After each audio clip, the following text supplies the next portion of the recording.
And now back to Evening Words with Dr. James Peterson on WURD 900 AM and 96.1 FM Philadelphia. Welcome back to Evening Words. I'm your host, Dr. James Peterson. We are live on WRD 900 AM, 96.1 FM. Folks, I'm getting ready to nerd out, okay?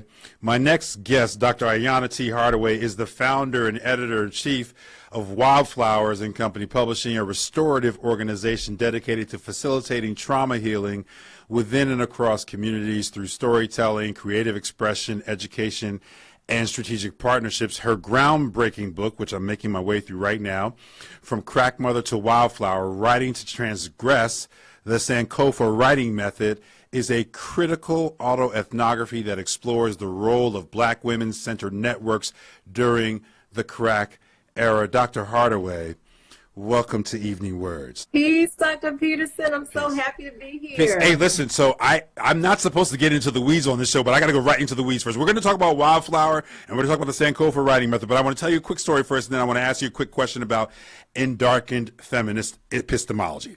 So I love Octavia Butler. When I say I love her, I mean I love her like a literary mother. She has written books that feel to me as prescient and as prophetic as biblical verses sometimes. Literally, folks who've read her work know that I'm not being blasphemous by saying that. Just read the parable of the sower and you will see. But my favorite novel of hers, Dr. Hardaway, is Wild Seed.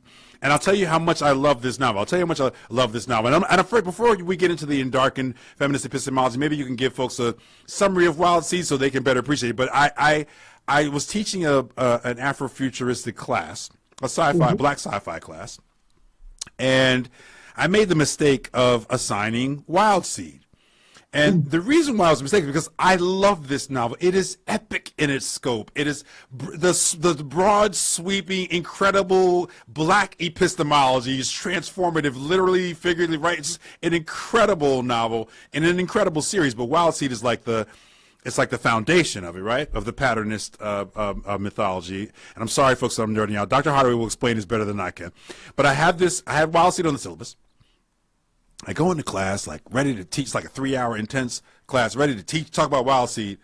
Not only did the students not read it, but they didn't feel it. They didn't, like, even those who had read it, they couldn't feel it. They couldn't connect to it. Like, this is the kind of novel that my reading experience with it was such that, like, I started to hunt down, like, original print versions of the first edition of the novel. Like, I